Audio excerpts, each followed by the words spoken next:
భూతమాపురం గ్రామంలో నివసిస్తున్న మీ అందరికీ సాయంకాల సమయంలో యేసు ప్రభు నామమున శుభములు తెలియజేసుకుంటా ఉన్నాం. మీకు, మీ కుటుంబ సభ్యులకు, మీ గ్రామానికి యేసు ప్రభు వారు ఒక మంచి వర్తమానము, మోక్షానికి తీసుకొని పోయే వర్తమానం యేసు ప్రభు వారు తీసుకొని వచ్చినారు. కొన్ని నిమిషాలు ఇక దేవుని మాటలు వినండి. మీ ఇంట్లో ఉన్న, బయట ఉన్న, ఎక్కడున్నా కొన్ని నిమిషాలు ఇక దేవుని మాటలు వినాల్సిందిగా ప్రేమతో మనవి చేస్తున్నాం. యేసుని చెంతకు ఆశతో రమ్మి అనే పాట పాడుకుంటా మేము ఇప్పుడు రావడం జరిగింది కదా. అందరు కూడా యేసు చెంతకు ఆశతో రావాలా. ఎందుకంటే యేసు క్రీస్తు ప్రభు మనందరి పాపముల కొరకు ఆయన చనిపోయి తిరిగి లేచినాడు. ఎవరు యేసు ప్రభు ఎందుకు చనిపోయినాడంటే యేసు క్రీస్తు అందరికీ ప్రభు అని దేవుని వాక్యంలో రాయబడింది. దేవుడు మానవుని తన స్వస్థాలతో నిర్మించినాడు.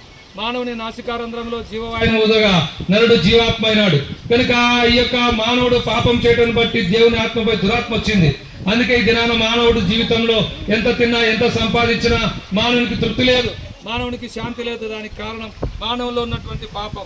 ఈ మాటలు వింటున్న సోదరి సోదరా, ఈ పాపం పోవాలంటే, నీ పాపం పరిహరింపబడాలంటే, నువ్వు పరిశుద్ధంగా జీవించాలంటే ఈ లోకంలో నీకు యేసు ప్రభువు వారి రక్తం ఎంతో అవసరమైనది. దేవుని రక్తం సెలవిస్తూ ఉంది, యేసు రక్తము ప్రతి పాపం నుంచి నిన్ను కడిగి పవిత్రులుగా చేయను. కనుక ఇలాంటి మానవుని పాపం నుంచి రక్షించడానికి, మానవునికి వెలుగు ఇవ్వడానికి యేసు ప్రభు ఈ లోకానికి వచ్చినాడు. ఈ లోకంలో పవిత్రంగా జీవించినాడు, పాపం లేకుండా జీవించినాడు. మనందరి పాపంలో కొరకు యేసు ప్రభు సిలువనెక్కినాడు.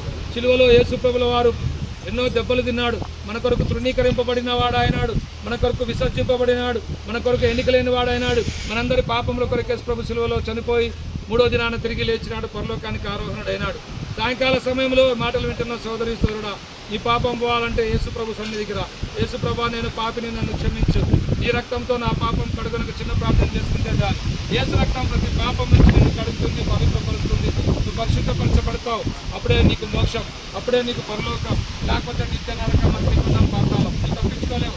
కనుక ఇప్పుడే యేసు ప్రభు నీ సంరక్షకులను అంగీకరించి పాపం నుంచి విడుదల పొందాలని ప్రేమతో మిమ్మల్ని ఆహ్వానిస్తా ఉన్నాం.